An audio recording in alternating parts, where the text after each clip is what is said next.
আসসালামু আলাইকুম, কেমন আছেন সবাই? আশা করি ভালো আছেন। আমিও ভালো আছি আপনাদের দোয়ায়। তো চলে আসলাম এই যে একটা নতুন ভিডিও নিয়ে। তো আজকে কি রান্না করব, কি করি আপনাদেরকে সাথে শেয়ার করব, সাথে থাকুন। আজকে এই যে রুই মাছ আর শিং মাছ দিয়ে আমি লাউ আর টমেটো দিয়ে রান্না করব। শিং মাছ দেব আমার মেয়ের জন্য, আর শিং মাছ ডাক্তার বলছে ওরা খাইতে, এই জন্য সাথে শিং মাছও দিলাম আর রুই মাছ দিলাম। তো মাছটা আমি প্রথমে ভাজিয়ে নিতেছি, তারপরে দিয়া লাউ টমেটো দিয়ে রান্না করব। তো এখন চুলায় মাছ দিয়ে আমি বসলাম লাউ কাটার জন্য। এই লাউটা নিয়ে আসছি, একদমই কচি লাউ। তো লাউ দিয়ে যে কোনো মাছ দিয়ে রান্না করলে ভালো লাগে। আর লাউ হয়েছে সুন্নতি খাবার, আমাদের নবীজির প্রিয় খাবার। তো লাউ দিয়ে আমাদের সবার কাছে লাউ এমন একটা জিনিস, রান্না করলে রমজান মাসেও মনে করেন খাইলে তরকারি শরীর ঠান্ডা লাগে, বা বেশি গরমের মধ্যে লাউ খাইলেও শরীর ঠান্ডা লাগে, ভালো লাগে। লাউ দিয়ে ডাল দিয়ে রান্না করলেও আরও বেশি ভালো লাগে আমার কাছে। তো আজকে আমি মাছ দিয়ে রান্না করব, তো আপনাদের সাথে শেয়ার করব। তা আমি যা রান্না করি তাই শেয়ার করি আপনাদের সাথে। যদি ভালো লাগে সবার পাশে থাকবেন, ভিডিওটা দেখবেন।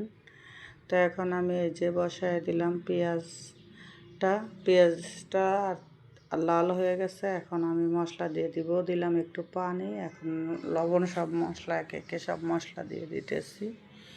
তো লাউয়ে একটু মশলা মানে মরিচ, যে কোনো মশলা একটু কম কম দিলে ভালো লাগে।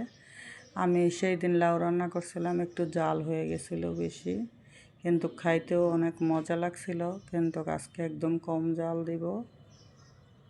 তো এই মশলাপাতি সবই কম কম করে দিয়ে তারপর রান্না করব। আর রান্না করব আমি গতকাল মুরগির ঠ্যাং, মাথা, গিলা, কলিজা রান্না করছিলাম।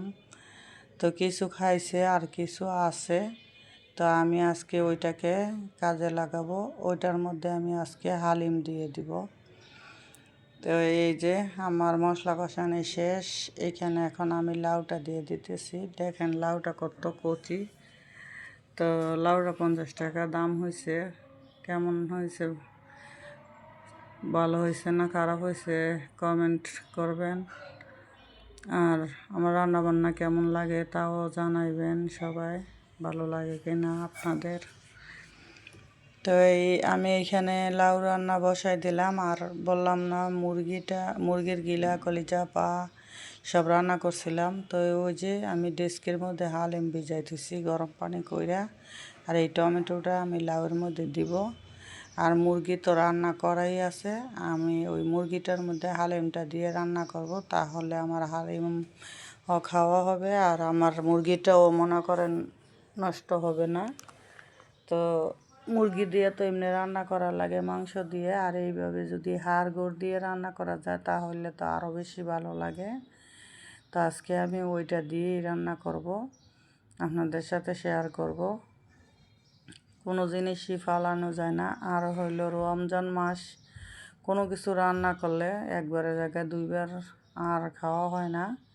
তো এখন এই যে আমার তরকারির মধ্যে লাউ দিয়ে দিলাম। তো তরকারিটা আমার প্রায় হয়ে গেছে, এখন ধনেপাতা দিয়ে নামিয়ে নিব আমি।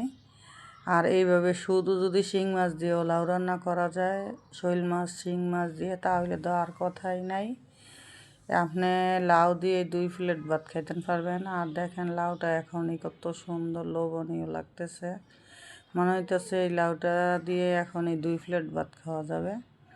তা আমি এই যে মুরগির মাংস তো রান্না করাই ছিল, হালিমটা আমি ভিজাই রাখছিলাম, এখন এটার মধ্যে ঢেলে দিছি, ঢেলে বসাই দিলাম।